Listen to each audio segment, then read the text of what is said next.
ঢাকা দিল্লি সম্পর্কে টানাপোড়েনের মধ্যেই চীনের কাছ থেকে যুদ্ধ বিমান কিনছে বাংলাদেশ। চুক্তির খসড়া প্রস্তুত, ব্রিফিংয়ে তথ্য উপদেষ্টা।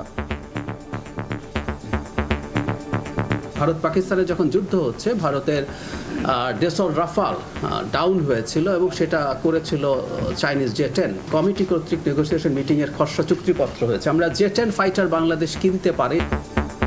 হাসিনা ইস্যুতে ভারত সরকারের রাজনৈতিক দায় এড়ানোর চেষ্টা দেখছেন তথ্যমন্ত্রী। গিয়েছিলেন একভাবে, ওই সরকার হয়তো পলিটিক্যালি এখন ওই দায়ভার নিতে চাচ্ছেন না বলে এটা জুডিশিয়ারির উপরে দিয়ে দিচ্ছেন। দেখছিলেন প্রধান শিরোনাম। রাতের সময় সঙ্গে আছি আমি জাফর সাদিক। এবার অন্যান্য শীর্ষ সংবাদ। মিয়ানমারের কুটচালে রোহিঙ্গা ঢলের 9 বছরেও অনিশ্চিত প্রত্যাবাসন। স্বদেশে ফেরার দাবিতে কক্সবাজারে সমাবেশ। সংকট সমাধানে চীনকে পাশে পাওয়ার অপেক্ষায় বাংলাদেশ। ব্রিটিশ নাগরিকত্ব প্রত্যাহার করেই প্রতিমন্ত্রী হয়েছেন হুমায়ুন কবির। সংবিধান মেনেই শপথ, জানালেন আইনমন্ত্রী। বাগেরহাটে গুমের অভিযোগ নিয়ে তদন্তের ঘোষণা।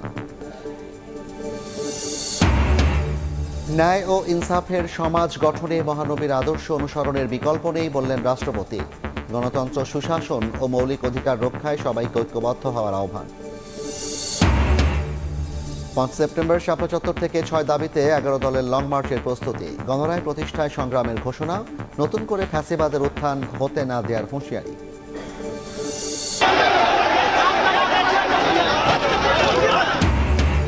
এবার প্রশ্ন ফাঁস ও নিয়োগে অনিয়মের অভিযোগে উত্তাল ভারতের বিহার। পুলিশের সঙ্গে ব্যাপক সংঘর্ষ। 5 সেপ্টেম্বর দিল্লিতে সমাবেশের ঘোষণা ককরোচ জনতা পার্টি।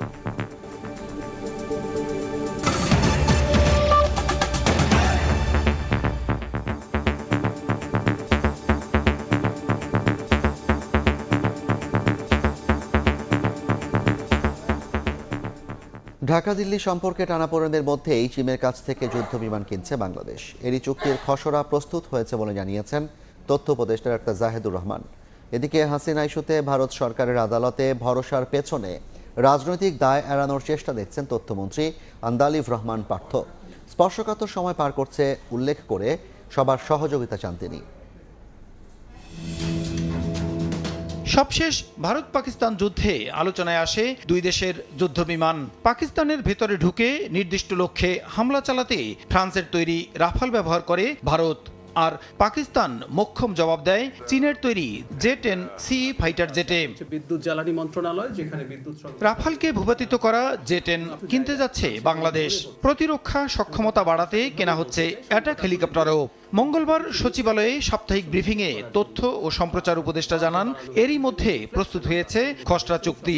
ভারত পাকিস্তানের যখন যুদ্ধ হচ্ছে, ভারতের ডেসল রাফাল ডাউন হয়েছিল এবং সেটা করেছিল চাইনিজ জে-10। রাফালকে বলা হয় 4.5 জেনারেশনের সবচেয়ে আধুনিক ফাইটারগুলোর একটা। তার সাথে কমব্যাট সিচুয়েশনে খুবই ভালো করেছে। তো বাংলাদেশ সেদিকে মনোযোগ দিয়েছে। জে-10 সিই এবং অ্যাটাক হেলিকপ্টার একটি কমিটি কর্তৃক নেগোসিয়েশন মিটিংয়ের খসড়া চুক্তিপত্র হয়েছে। আমরা জে-10 ফাইটার বাংলাদেশ কিনতে পারি। প্রশ্নের জবাবে তথ্য ও সম্প্রচার মন্ত্রী বলেন, রাজনৈতিক দায়ভার এড়াতেই দণ্ডপ্রাপ্ত শেখ হাসিনার বিষয় আদালতে নিয়ে যাচ্ছে ভারত সরকার, যা তার জন্য সুখকর নয়। উনি ওখানে গিয়েছিলেন একভাবে, ওই সরকার হয়তো পলিটিক্যালি এখন ওই দায়ভার নিতে চাচ্ছেন না বলে এটা জুডিশিয়ারির উপরে দিয়ে দিচ্ছেন। তা আমার মনে হয় যে ওনার জন্য ওই সংবাদটা খুব একটা সুখকর হবেন না। শুধুমাত্র উনি কেন, প্রত্যেককেই আমরা ফেরত চাই, যাদের নামে মামলা। স্বৈরাচারের পক্ষে সম্মতি উৎপাদন, রাষ্ট্রদ্রোহিতার পর্যায়ে গেলে ব্যবস্থা নেয়ার হুঁশিয়ারি দিয়ে মন্ত্রীর আশা, স্পর্শকাতর বিষয়ে সরকারের পাশে থাকবে জনগণ। যে আমরা কাউকে নিয়ন্ত্রণ করব না, আমরা কারো মুখ বন্ধ করে দেব না, এবং আমি বিশ্বাস করি আপনারা গণতন্ত্রের আরেকটা স্তম্ভ আপনারা আছেন, তাই আমরা এখানে আছি। যদি কেউ ফ্যাসিজমকে সাপোর্ট করে, প্রমোট করে, সেই জিনিসটাকে তো আসলে আমরা সামাজিকভাবে ধিক্কার জানানো ছাড়া কিছু করতে পারি না। আসলেই যে তারা রাষ্ট্রবিরোধী কোনো কাজ যখন করছে, তখন ইনশাআল্লাহ law will take its own course. এর আগে সরকারের 180 দিনের কর্মপরিকল্পনা বাস্তবায়ন বিষয়ক আই হ্যাভ আ প্ল্যান গণতান্ত্রিক অভিযাত্রার 6 মাস গ্রন্থের মোড়ক উন্মোচন করেন তথ্যমন্ত্রী। প্রসূন আশিস, সময় সংবাদ, ঢাকা। ব্রিটিশ নাগরিকত্ব প্রত্যাহার করেছেন পররাষ্ট্র প্রতিমন্ত্রী হুমায়ুন কবির। সংবিধান মেনে শপথ নিয়েছেন। এক্ষেত্রে আইনের ব্যত্যয় ঘটেনি বলে জানিয়েছেন আইনমন্ত্রী মোহাম্মদ আসাদুজ্জামান বলেন, বাগেরহাটে কোস্টগার্ডের বিরুদ্ধে গুমের অভিযোগ তদন্ত করা হবে। প্রসূন আশিসের আরও একটি report. Bangladeshi, I don't think there is anybody, that will question my Bangladeshism and my stand. Moinuddin Fakhruddin-এর জ্বালা উঠছে, তার আমার লাগি। দ্বৈত নাগরিকত্ব ইস্যুতে সাংবাদিকদের প্রশ্নের জবাবে সোমবার এভাবেই প্রতিক্রিয়া জানান পররাষ্ট্র প্রতিমন্ত্রী হুমায়ুন কবির। স্পষ্টভাবে উত্তর না দিয়ে জিয়ে রাখেন প্রশ্ন। এর পরদিন মঙ্গলবার সচিবালয়ে সমাজ কল্যাণ মন্ত্রণালয় আয়োজিত অনুষ্ঠানে বিষয়টি নিয়ে গণমাধ্যম কর্মীদের প্রশ্নের মুখে পড়েন আইনমন্ত্রী।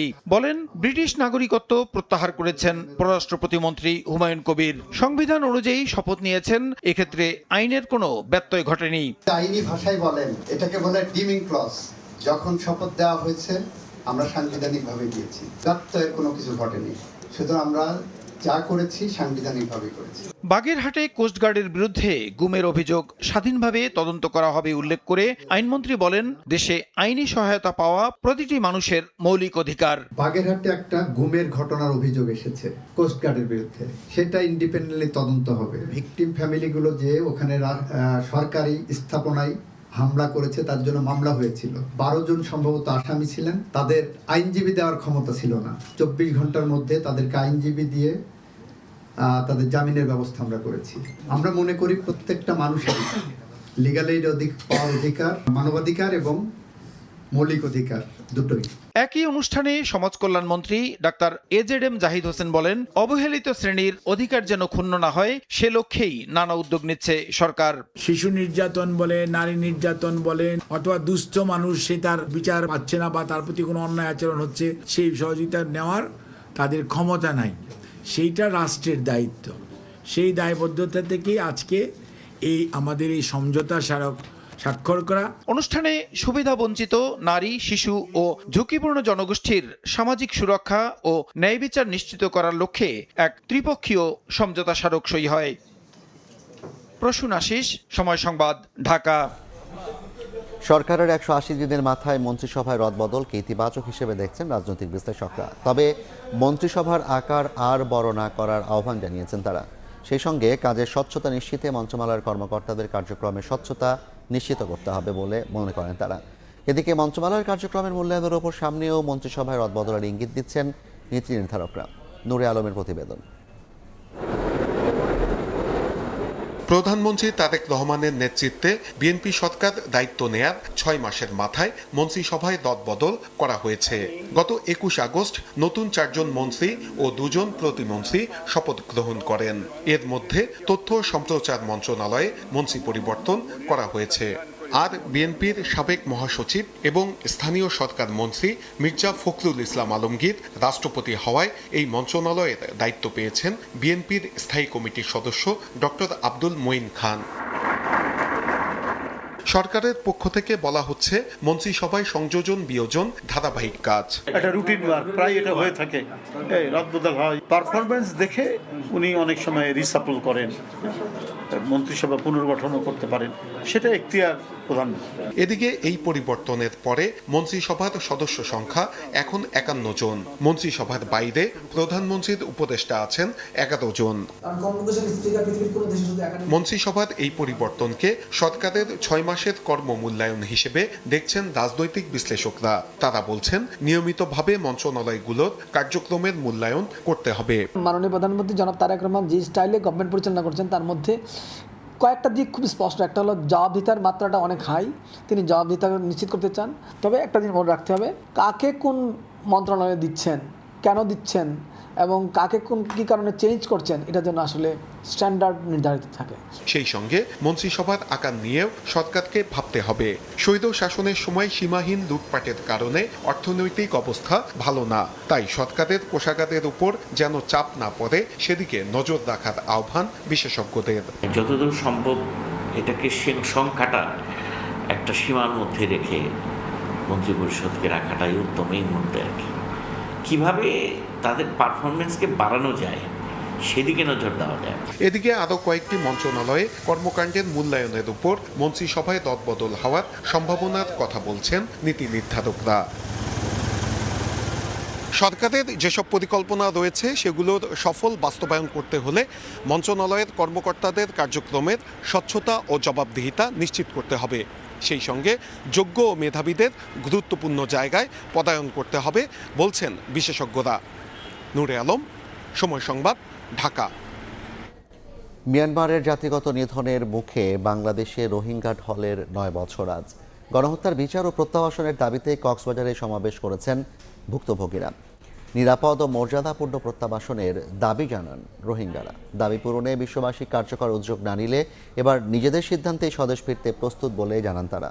মোহাম্মদ ফরাজের ক্যামেরায় বিস্তারিত জানাচ্ছেন সুজাউদ্দিন রুবেল। স্বদেশে ফিরতে চায়, ন্যায় বিচার নিশ্চিত করো স্লোগানে মুখর উখিয়া ও টেকনাফের ৩৩টি রোহিঙ্গা আশ্রয় শিবির।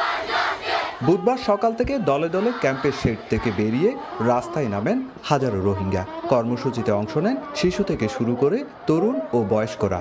বৃষ্টি উপেক্ষা করে বিভিন্ন প্লেকার্ড ও ব্যানার হাতে মিছিল নিয়ে উখিয়ার বর্ধিত ক্যাম্প ৪-এ ফুটবল মাঠে জড়ো হন তারা।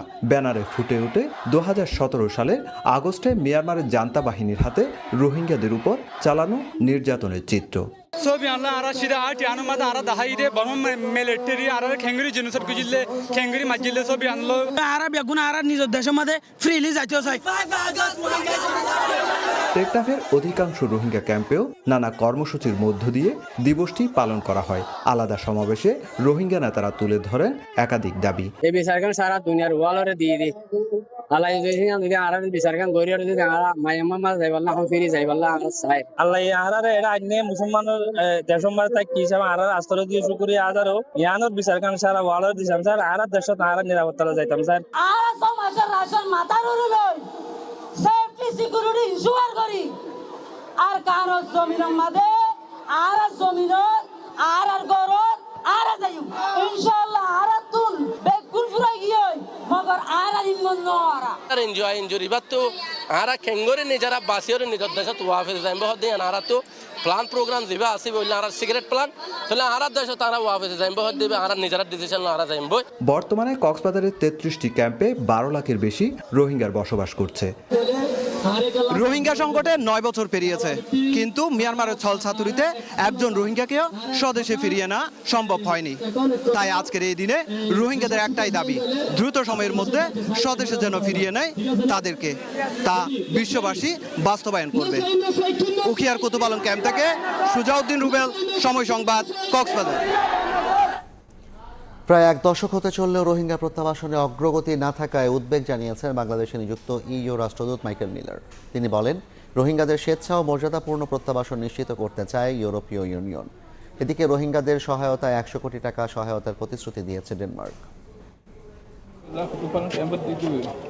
নিরাপত্তা, মানবাধিকার আর প্রত্যাবাসনের অনিশ্চয়তা, দীর্ঘ ৯ বছর ধরে এমন বাস্তবতায় বাংলাদেশে আশ্রিত রোহিঙ্গারা। মিয়ানমারে সহায়ক পরিবেশ তৈরি না হওয়ায় বারবার হোঁচট খেয়েছে বাস্তুচ্যুত এসব মানুষকে ফেরত পাঠানোর প্রক্রিয়া। ঢাকা বিশ্ববিদ্যালয় centre for governance studies CGS এর আয়োজনে মিট দ্য অ্যাম্বাসেডর শীর্ষক অনুষ্ঠান। প্রধান অতিথি ছিলেন ইউরোপীয় ইউনিয়নের রাষ্ট্রদূত মাইকেল মিলার। গুরুত্ব পায় দীর্ঘদিনের এই মানবিক সংকট ও উত্তরণের প্রয়োজনীয়তা। প্রায় এক দশক হতে চললেও রোহিঙ্গা প্রত্যাবাসনে দৃশ্যমান অগ্রগতি না হওয়ায় উদ্বেগ জানান Michael Miller. Sadly, the 9th anniversary of the Rohingya refugee crisis. I need to mention that we are a major humanitarian actor in Bangladesh. Since the beginning of the crisis in 2017, the EU has provided more than €500 million in support, and this year we have more than €50 million in assistance contracts ongoing for development purposes, for humanitarian needs, and also for accountability for the crimes committed against the Rohingya. ইউরোপে অবৈধ অভিবাসন ঠেকাতে বাংলাদেশ সরকারকেও সজাগ থাকার আহ্বান জানান EU রাষ্ট্রদূত। I want to underline that we are helping not only the refugees, we are also helping the host communities in crisis Bazaar. How important is it for us to do no harm? What we do in that region has to be for the benefit of the local population bearing the burden as well as the refugees. We do believe in doing no harm. এদিকে সচিবালয়ে LGRD মন্ত্রী এবং প্রতিমন্ত্রীর সঙ্গে বৈঠক করেছেন বাংলাদেশে নিযুক্ত ডেনমার্কের রাষ্ট্রদূত ক্রিশ্চিয়ান ব্রিক্স মোলার। রোহিঙ্গা জনগোষ্ঠীর সহায়তায় বাংলাদেশকে 100 কোটি টাকা সহায়তার প্রতিশ্রুতি দেন তিনি। পরে সাংবাদিকদের এই তথ্য জানান প্রতিমন্ত্রী মীর শাহে আলম।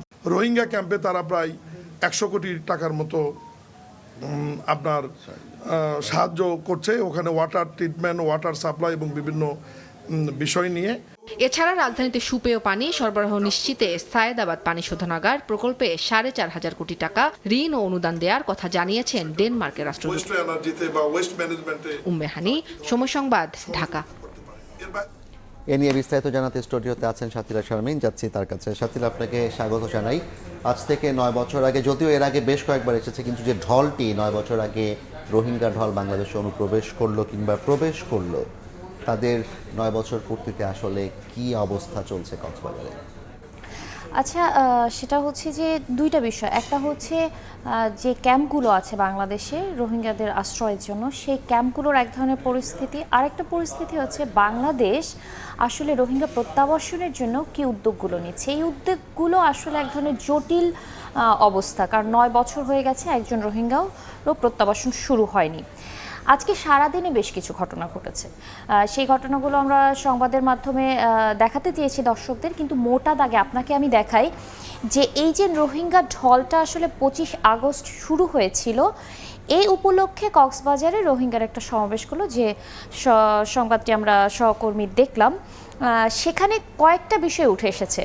সেটি হচ্ছে যে গণহত্যার বিচারের দাবি করেছে, অর্থাৎ রোহিঙ্গারা যে কারণে আসলে লাখ লাখ বাংলাদেশে আশ্রয় নিতে বাধ্য হয়েছিল, তাদের বিরুদ্ধে যে মানবতা বিরোধী অপরাধ করা হয়েছিল তার বিচারটা তারা দাবি করেছে আন্তর্জাতিক সম্প্রদায়ের কাছে। একটা মামলা আছে আন্তর্জাতিক কোর্টে, যেটি গাম্বিয়ার করা মামলা, যে মামলাটির একটি রায় আসতে পারে। এবং এছাড়াও রোহিঙ্গাদের এই গণহত্যা নিয়ে কিন্তু বিভিন্ন আদালত কাজ করছে। সেই জায়গাগুলো হয়তো বা পরবর্তীতে আমরা দেখতে পাবো যে গণহত্যার বিচারে আসলে বিশ্ব সম্প্রদায় কী করে। এর পরের ইস্যুটা হচ্ছে যেটা আপনাকে বলছিলাম, যে নিরাপদ এবং সম্মানজনক প্রত্যাবাসন মিয়ানমারের রাখাইনে।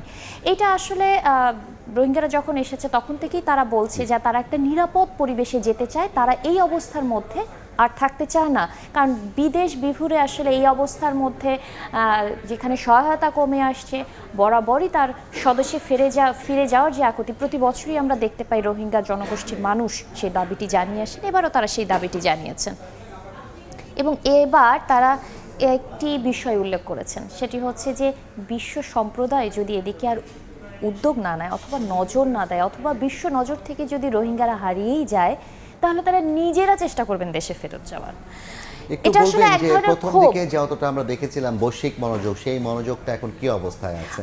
বৈশ্বিক মনোযোগের ক্ষেত্রে আপনাকে আমি যেটি বলতে চাই সেটি হচ্ছে যে পুরোটা সময় আসলে গত বছর থেকেই এই আর্থিক যে সহায়তা আমরা কমতে দেখেছি, এবং আর্থিক সহায়তা কমতে কমতে এখন কিন্তু যে পর্যায়ে এসে দাঁড়িয়েছে, সেই জায়গায় বাংলাদেশ আবার নতুন করে চেষ্টা করছে যে আবারও সবার মনোযোগে নিয়ে আসার জন্য। সেই জায়গাটা কতদূর কাজ হবে, কতদূর আসলে আর্থিক সহায়তা এই রোহিঙ্গা সম্প্রদায়ের জন্য আসবে, নাকি পুরোটাই বাংলাদেশের ঘাড়ে এসে পড়বে, সেই জায়গাগুলো আসলে ভবিষ্যৎ বলে দেবে। বাংলাদেশ কিছু পদক্ষেপ নিচ্ছে এবং অন্যান্য যে গুরুত্বপূর্ণ যে বাংলাদেশের বন্ধু রাষ্ট্রগুলো আছে বা সংস্থাগুলো আছে, ইউরোপীয় ইউনিয়নের মতো, তারাও কিন্তু বিভিন্ন ধরনের উদ্যোগের কথা বলছেন। আজকে ঢাকা বিশ্ববিদ্যালয়ে একটি সেমিনার ছিল, সেখানে মুখোমুখি হয়েছিলেন বাংলাদেশে যিনি হচ্ছে ইউরোপীয় ইউনিয়নের আবাসিক প্রতিনিধি আছেন, তিনি বেশ কিছু কথা বলেছেন এবং সেই জায়গায় তিনি এবারও উদ্বেগ জানিয়েছেন প্রত্যাবাসনের অগ্রগতি না হওয়ায়, এবং আবারও বরাবরের মতো উল্লেখ করেছেন যে কোনো উপায় রোহিঙ্গারা যদি মিয়ানমারে ফেরত যায়, সেটি অবশ্যই হতে হবে নিরাপদ এবং সম্মানজনক এবং অবশ্যই স্বেচ্ছায়। আরেকটি কথা হচ্ছে আমরা এই সেমিনারেই জানতে পেরেছি যে ডেনমার্ক 100 কোটি টাকা একটা সহায়তার প্রতিশ্রুতি দিয়েছেন। সংখ্যাটি হয়তো বা বড় মনে হতে পারে, কিন্তু রোহিঙ্গাদের সরকারের নানা উদ্যোগের কথা বলছিলেন, বাংলাদেশ আসলে কি ধরনের উদ্যোগ নিচ্ছে? আচ্ছা, বাংলাদেশ সরকারের কথা যদি বলি, তাহলে আমরা বেশ কয়েকদিন ধরে সরকারের বিভিন্ন পর্যায়ের যারা ঊর্ধ্বতন রয়েছেন তাদেরকে এই বিষয়ে কথা বলতে শুনেছি। তো এইটা নিয়ে আজকেও কিন্তু কথা হয়েছে পররাষ্ট্র মন্ত্রণালয়ে। আমরা গণমাধ্যম কর্মীরা মুখোমুখি হয়েছিলাম পররাষ্ট্র প্রতিমন্ত্রী শামাওয়াত ইসলামের, তিনি বেশ কিছু কথা বলেছেন। দর্শক, এই যে রোহিঙ্গা সংকট নিয়ে সরকারের উদ্যোগ সম্পর্কে আমাদেরকে জানিয়েছেন পররাষ্ট্র প্রতিমন্ত্রী শামাওয়াত ইসলাম। আমি একটি রিপোর্ট তৈরি করেছি, আগে সেটি দেখে আসি। আওয়ামী লীগ সরকারের সময় বিরোধী মত দমনের অভিযোগের পর এবার বিএনপি সরকারের আমলেও মানবাধিকার নিয়ে প্রশ্ন তুলেছে হিউম্যান রাইটস ওয়াচ। গত 23 আগস্ট এক বিবৃতিতে আওয়ামী লীগ সংশ্লিষ্ট রাজনৈতিক নেতাকর্মীদের দীর্ঘদিন বিনা বিচারে আটক রাখার অভিযোগ তুলে দ্রুত ব্যবস্থা নেওয়ার আহ্বান জানায় সংস্থাটি। মঙ্গলবার পররাষ্ট্র মন্ত্রণালয়ে এ নিয়ে গণমাধ্যম কর্মীদের প্রশ্নের জবাবে পররাষ্ট্র প্রতিমন্ত্রী শামাওয়াত ইসলাম বলেন, দলমত নির্বিশেষে সবার মানবাধিকার রক্ষা করাই সরকারের উদ্দেশ্য। মিয়ানমার বর্তমান সরকারের সাথে অফিসিয়ালি আনঅফিসিয়ালি আমাদের যোগাযোগ ডায়ালগ কিন্তু চলছে। এটা খুবই সংবেদনশীল একটা ব্যাপার এবং এই সমস্যাটা আমাদের পলিটিক্যালি সমাধান করার প্রয়োজন। জাতিসংঘ সহ অন্যান্য যারা স্টেক হোল্ডার আছে তাদেরকে আরও বেশি আমরা যদি যুক্ত করতে পারি, এবং এখন আমাদের একটা অ্যাডেড বেনিফিট বা একটা শক্তি হয়েছে যে এখন ইউএনজি প্রেসিডেন্ট আমাদের মাননীয় পররাষ্ট্রমন্ত্রী। রোহিঙ্গা সংকট সমাধানে মিয়ানমারের সঙ্গে যোগাযোগ অব্যাহত রাখার কথা জানিয়ে প্রতিমন্ত্রী বলেন, চীনের প্রেসিডেন্ট রোহিঙ্গা সংকট সমাধানে সহযোগিতার প্রতিশ্রুতি দিয়েছেন। বিরোধী দল হোক, আওয়ামী লীগ হোক, যেই দলই হোক, অন্যায়ভাবে প্রতিহিংসা, রাজনৈতিক প্রতিহিংসার কারণে কেউ যেন অন্যায়ভাবে জেলে না থাকে, আটক না থাকে, সেইটা অবশ্যই বর্তমান সরকার নিশ্চিত করবে। ঢাকার মতে এবার পরিস্থিতি আগের চেয়ে ভিন্ন। জনগণের ভোটে নির্বাচিত সরকারের সঙ্গে মিয়ানমারের দর কষাকষিতে বাংলাদেশের মর্যাদা আগের চেয়ে বেশি বলেও জানান শামাওয়াত। জনগণের ভোটে নির্বাচিত একটি সরকার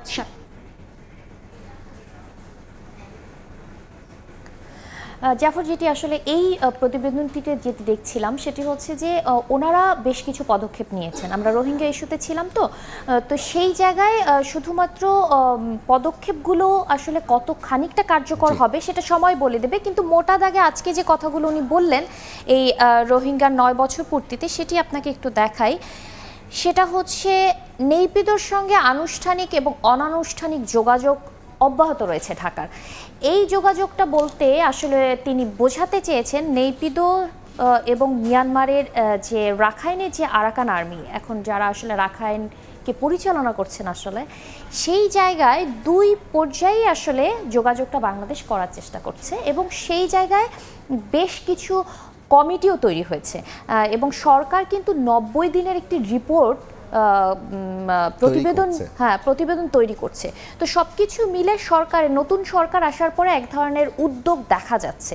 সেই উদ্যোগের অংশ হিসেবে তারা যেটি বারবার গুরুত্ব দিয়ে বলার চেষ্টা করছে সরকার, যে চীনের প্রেসিডেন্ট শি জিনপিং যে প্রতিশ্রুতিটা আসলে তারেক রহমানকে দিয়েছেন প্রধানমন্ত্রী তারেক রহমানের সফরের সময়, সেটাকে তারা খুব গুরুত্ব সহকারে দেখছে, এবং যদি সম্ভব হয় যে অর্থনৈতিক করিডোর এটা যদি বাংলাদেশের জন্য সুবিধাজনক হয়, তাহলে সেই জায়গা থেকে রোহিঙ্গা প্রত্যাবর্ষণের এক ধরনের আশা কিন্তু সরকার করছে।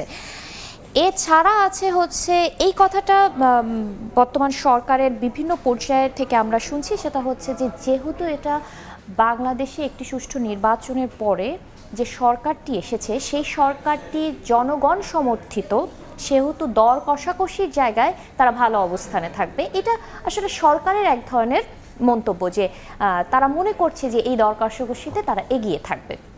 তো মোটা দাগে আসলে রোহিঙ্গা প্রত্যাবাসনের যে জায়গা, সেই জায়গাটায় খুব আশার আলো নেই, কিন্তু বেশ কিছু ভিন্নধর্মী পদক্ষেপ আমরা দেখতে পাচ্ছি। ধন্যবাদ সাথীলা আপনাকে। আমাদের সঙ্গে যুক্ত ছিলেন সহকর্মী সাথীলা শারমিন, জানাচ্ছিলেন রোহিঙ্গা যে আমাদের দেশে প্রবেশ করে তার 9 বছর পূর্তিতে যে সমস্ত বিষয়গুলো নিয়ে আজকে রাষ্ট্রীয় পর্যায়ে আলোচনা হয়েছে এবং বিভিন্ন অনুষ্ঠান হয়েছে সে বিষয়ে বিস্তারিত। সশস্ত্র বাহিনীকে চতুর্মাত্রিক বাহিনী হিসেবে গড়ে তুলতে সরকার কাজ করছে বলে জানিয়েছেন রাষ্ট্রপতি মির্জা ফখরুল ইসলাম আলমগীর। তিনি বলেন, দায়িত্ব পালনকালে সশস্ত্র বাহিনীর সদস্যদের পেশাগত দক্ষতা বৃদ্ধির পাশাপাশি 3 বাহিনীর সার্বিক উন্নয়নে সর্বোচ্চ সহযোগিতা অব্যাহত থাকবে। দুপুরে বঙ্গভবনে সেনাপ্রধান জেনারেল ওয়াকারুজ্জামান, নৌবাহিনী প্রধান অ্যাডমিরাল খন্দকার মিসবাহুল আজিম এবং বিমান বাহিনী প্রধান air chief marshal Hasan Mahmud খানের সঙ্গে সাক্ষাতে কথা বলেন রাষ্ট্রপতি।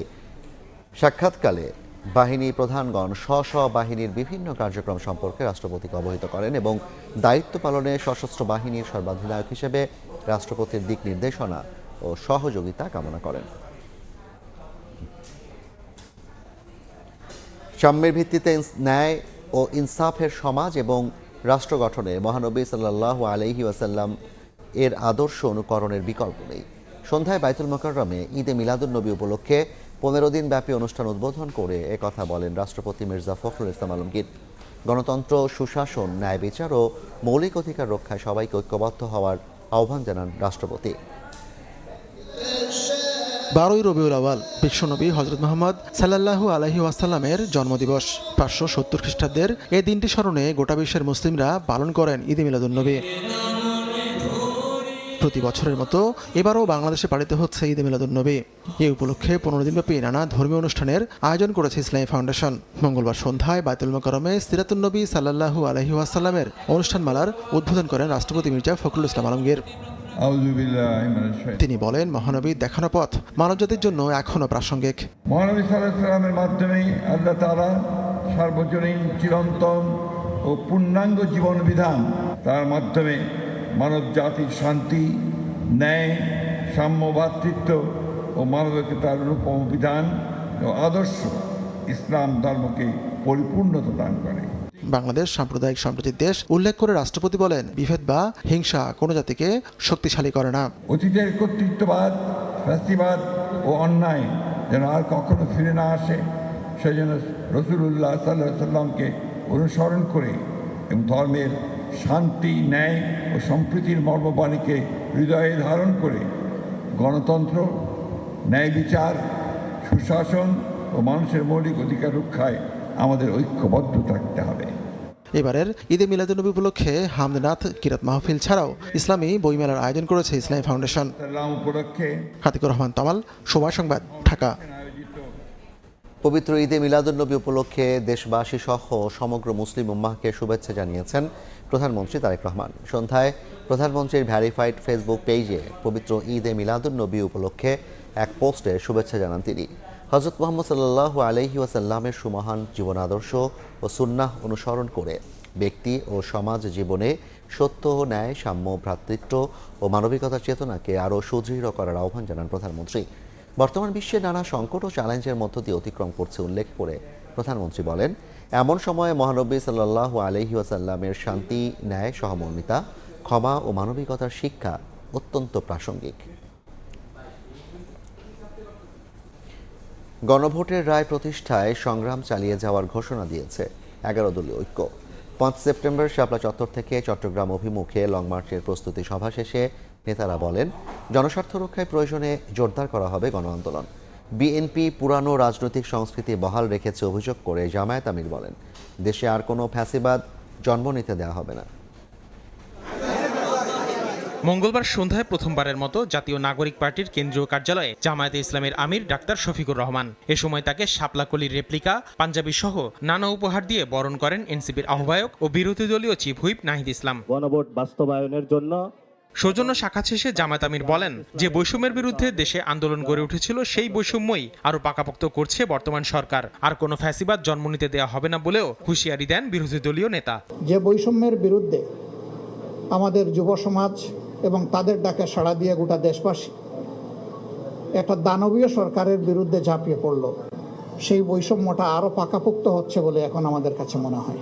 বাংলাদেশে নতুন আর একটা ফ্যাসিবাদ আমরা কায়েম হতে দেব না ইনশাআল্লাহ। এ সময় বিরোধী দলীয় চিফ হুইপ নাহিদ ইসলাম বলেন, গণবিরোধী নানা নীতি গ্রহণ করতে চাচ্ছে সরকার। এতে বাধা দিতে সব রাজনৈতিক দল ও সামাজিক সংগঠনগুলোকে ঐক্যবদ্ধ হওয়ার আহ্বান জানান তিনি। তারা যে গণবিরোধী নীতিগুলো নিচ্ছে, আপনারা জানেন যে এই যে গোমের আইন তারা করছে, মানবাধিকার কমিশনের আইন তারা আগের আইনের থেকেও দুর্বল আইন করছে, অর্থাৎ ফ্যাসিবাদী ব্যবস্থাকে তারা টিকিয়ে রাখার চেষ্টা করছে সরকার। ফলে আমাদেরকে গণতান্ত্রিক শক্তিগুলোকে, বাংলাদেশের পক্ষের শক্তি, ইসলামের পক্ষের শক্তিগুলোকে আমাদেরকে ঐক্যবদ্ধ হতে হবে। এর আগে সকালে রাজধানীর মগবাজারে জামায়াতের কেন্দ্রীয় কার্যালয়ে সংবাদ সম্মেলন করে 11 দলীয় ঐক্য। জামায়াতের সেক্রেটারি জেনারেল মিয়া গোলাম পরওয়ার বলেন, গণভোটের রায় বাস্তবায়ন সহ 6 দফা দাবিতে 5 সেপ্টেম্বর শাপলা চত্বর থেকে চট্টগ্রাম অভিমুখে লং মার্চ শুরু হবে। নিয়মতান্ত্রিক গঠনমূলক কর্মসূচি দিয়ে আমরা যে 70% জনগণ হ্যাঁ বলেছে, আমরা সেই জনগণের সাথে রাজপথেও আমরা থাকতে চাই। জনগণের দুর্ভোগ, গণদাবি গণভোটের গণরায় বাস্তবায়ন, এগুলো সবই মানুষের গণ আকাঙ্ক্ষা। এই পূরণের দাবিতে আশা করি অন্যান্য রাজনৈতিক দল, 11 দলের বাইরে যারা আছেন, তাদেরকেও আমরা আন্তরিকভাবে সহযোগিতা কামনা করি। গণভোটের রায় বাস্তবায়ন না হলে আন্দোলন জোরদারের হুঁশিয়ারিও দেন জামায়াতের এই নেতা। আমাদের রোড মার্চকে শান্তিপূর্ণ এবং সাফল্যমণ্ডিত করব। আসিফ মোহাম্মদ সিয়াম, সময় সংবাদ, ঢাকা। আগামী 1 সেপ্টেম্বর থেকে চাহিদা মতো টাকা তুলতে পারবেন একীভূত হওয়া 5 ব্যাংকের গ্রাহকরা। আমানতের উপর থাকবে না কোনো ধরনের হেয়ার কাট। মঙ্গলবার ব্যাংকটির চেয়ারম্যান ও ব্যবস্থাপনা পরিচালকের সঙ্গে সাক্ষাতে এ নির্দেশনা দিয়েছেন গভর্নর মোস্তাকুর রহমান। প্রাথমিকভাবে সরকার ঘোষিত স্কিমের মাধ্যমে অর্থ ফেরত শুরু করলেও এবার সম্মিলিত ইসলামী ব্যাংকের লেনদেন পুরোপুরি সক্রিয় করার নির্দেশ দিয়েছেন বাংলাদেশ ব্যাংকের গভর্নর মোস্তাকুর রহমান। মঙ্গলবার ব্যাংকটির চেয়ারম্যান কাজী শায়রুল হাসান ও ব্যবস্থাপনা পরিচালক আবিদুর রহমান শিকদারের সাথে সাক্ষাতে এ নির্দেশ দেন গভর্নর। একই সাথে 1 সেপ্টেম্বর থেকে ব্যক্তি আমানতকারীরা যেন স্কিমের নির্দেশনার বাইরে নিজেদের চলতি ও সঞ্চয়ী আমানতের মূল অর্থ প্রয়োজন অনুযায়ী উত্তোলনের সুযোগ পান, সে বিষয়ে ব্যাংকে প্রয়োজনীয় ব্যবস্থা নিতে বলেন গভর্নর। এটা অবশ্যই স্বস্তির ব্যাপার, কারণ তো স্কিম অনুযায়ী তো ওনারা যেটা পেতেন তার চেয়ে অতিরিক্ত হিসেবে পাওয়ার সুযোগ আছে। এখন হচ্ছে আমানতকারীরা যদি চান ওনারা ওনাদের মূল প্রিন্সিপালটাই ওনারা তুলে নিতে পারবেন। সাক্ষাতে আমানতকারীদের মুনাফার উপর কোনো ধরনের হেয়ার কাট থাকবে না বলেও আশ্বস্ত করা হয়। ব্যাংকিং লেনদেন স্বাভাবিকের সাথে বৈদেশিক লেনদেন, বাণিজ্যিক লেনদেনও স্বাভাবিক করার নির্দেশ কেন্দ্রীয় ব্যাংকের। আমরা ক্লিয়ার করতে বলতে চাচ্ছি, অর্থমন্ত্রী যে কথাটা বলেছেন তাই সঠিক, অর্থাৎ হেয়ার কাট বাতিল করা হলো।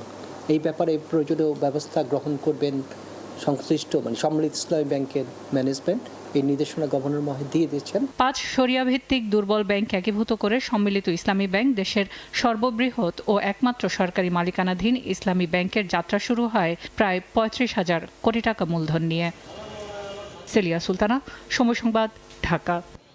প্রতারণা মামলায় সাবেক রাষ্ট্রপতি ও জাতীয় পার্টির প্রতিষ্ঠাতা চেয়ারম্যান হোসেন মোহাম্মদ এরশাদের দ্বিতীয় স্ত্রী বিদিশা এরশাদকে গ্রেফতার করেছে পুলিশ। রাত 8:30টার দিকে রাজধানীর গুলশান থেকে তাকে গ্রেফতার করা হয় বলে জানান ঢাকা মেট্রোপলিটন পুলিশের গুলশান বিভাগের উপ police commissioner M Tanvir Ahmed. জানান 55 বছর বয়সী বিদিশা এরশাদ একটি প্রতারণার মামলায় ওয়ারেন্টভুক্ত আসামি ছিলেন। এই মামলায় তার 2 বছরের সাজা হয়েছিল।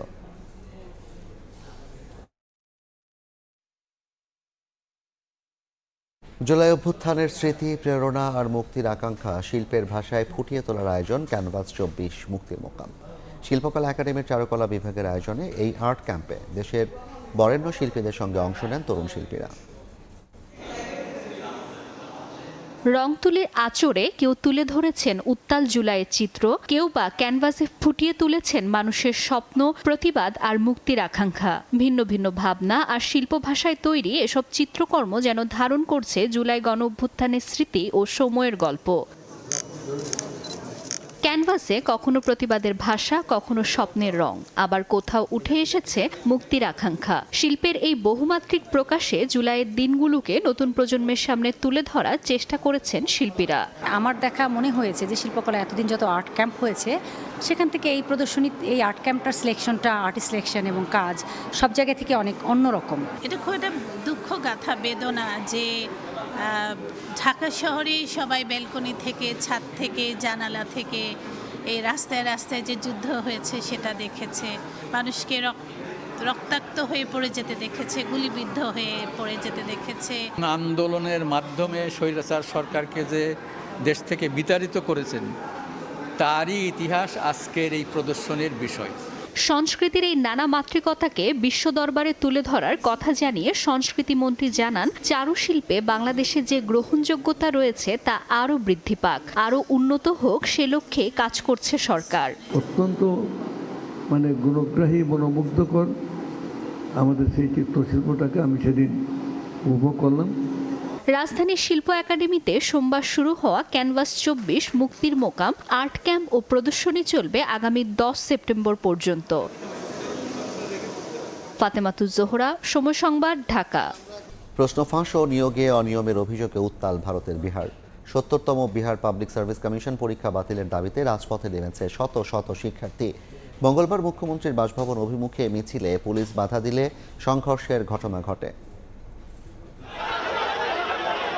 চাকরির আশায় পরীক্ষা আর সেই পরীক্ষাতেই প্রশ্ন ফাঁস ও অনিয়মের অভিযোগ। ক্ষোভে রাস্তায় নেমেছেন ভারতের বিহারের শত শত শিক্ষার্থী। মঙ্গলবার ৭০তম বিহার পাবলিক সার্ভিস কমিশন পরীক্ষা বাতিল সহ বিভিন্ন দাবিতে মিছিল নিয়ে এগিয়ে যেতে চাইলেই বাধা দেয় পুলিশ।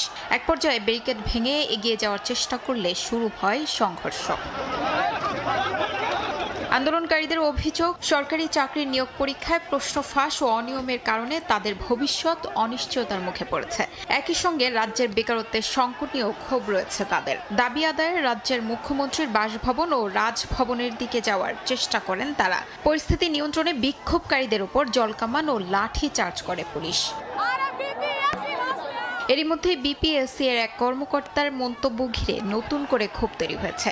সংবাদ সম্মেলনে আন্দোলনরত শিক্ষার্থীদের নিয়ে ওই কর্মকর্তার বক্তব্যের একটি ভিডিও ছড়িয়ে পড়ায় ক্ষোভ দেখা দেয়। শিক্ষার্থীদের নিয়ে প্রশ্ন করা হলে তাদের আদালতে যাওয়ার পরামর্শ দেন ওই কর্মকর্তা। শিউলি রোসা, সময় সংবাদ। এ পর্যায়ের শীর্ষ সংবাদগুলো জানিয়ে দিচ্ছে আরেকবার। চীনের কাছ থেকে যুদ্ধ বিমান কিনছে বাংলাদেশ, চুক্তির খসড়া প্রস্তুত, ব্রিফিংয়ে তথ্য উপদেষ্টা। হাসিনা ইস্যুতে ভারতের দায় এড়ানোর চেষ্টা দেখছেন তথ্যমন্ত্রী।